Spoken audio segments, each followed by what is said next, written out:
Assalamualaikum warahmatullahi wabarakatuh. Selamat pagi Nanda semua.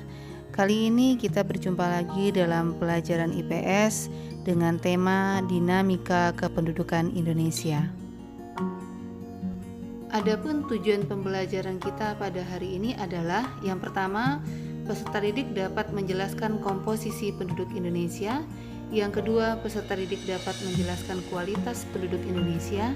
Yang ketiga, peserta didik dapat menjelaskan keragaman etnik dan budaya. Dan yang keempat, peserta didik dapat menghitung rasio ketergantungan. Baiklah Nanda semua, sekarang kita akan melihat dulu tentang pengertian dinamika penduduk. Dinamika kependudukan adalah perubahan jumlah penduduk suatu wilayah yang dipengaruhi oleh 3 faktor, yaitu kelahiran atau natalitas, yang kedua kematian atau mortalitas, dan yang ketiga adalah perpindahan atau migrasi. Pada subtema yang kedua, kita akan membahas tentang komposisi penduduk.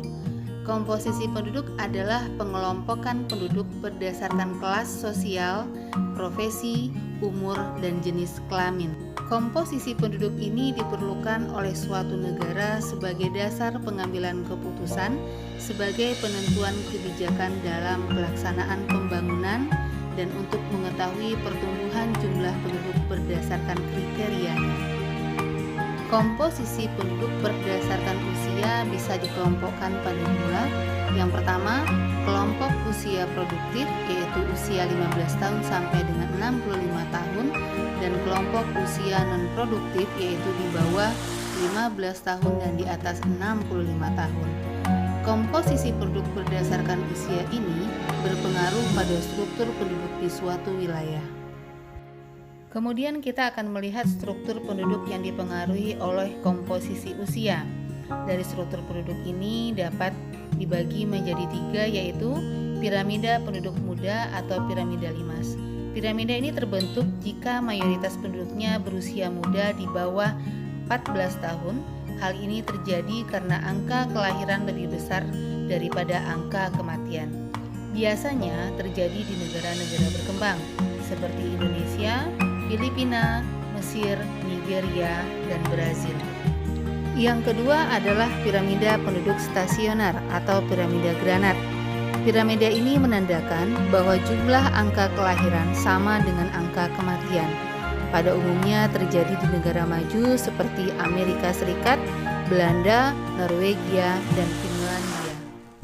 Yang ketiga adalah piramida penduduk tua atau piramida batu nisan. Piramida ini memberikan gambaran bahwa angka kelahiran lebih kecil daripada angka kematian. Contohnya terjadi pada negara-negara yang baru saja dilanda perang. Dengan mengetahui struktur penduduk yang dipengaruhi oleh komposisi usia, kita dapat menentukan rasio beban ketergantungan. Nah, apa itu rasio beban ketergantungan? Rasio beban ketergantungan atau dependensi rasio menunjukkan jumlah penduduk yang produktif dan tidak produktif. Kelompok muda dan tua merupakan kelompok non-produktif, sedangkan kelompok yang produktif menanggung beban yang tidak produktif. Semakin tinggi rasio ketergantungan, maka akan semakin tinggi beban yang ditanggung. Rasio beban ketergantungan atau dependensi rasio dapat kita hitung dengan menggunakan rumus sebagai berikut. RK sama dengan P0 sampai 14 ditambah P65 plus dibagi P15 sampai 64 dikali 100, di mana RK merupakan rasio ketergantungan, P0 sampai 14 adalah jumlah penduduk usia muda 0 sampai 14 tahun. Sedangkan P65 plus adalah jumlah penduduk usia tua, yaitu 65 tahun ke atas. Dan P15 sampai 64 adalah jumlah penduduk usia produktif. Agar Nanda lebih memahami, berikut kita lihat satu contoh penghitungan rasio ketergantungan. Kota X memiliki data kependudukan sebagai berikut. Kelompok usia muda sebanyak 12.500 orang, kelompok usia produktif 60.000 orang, dan kelompok usia tua 8.500 orang. Berdasarkan data tersebut, hitunglah berapa persen beban ketergantungannya.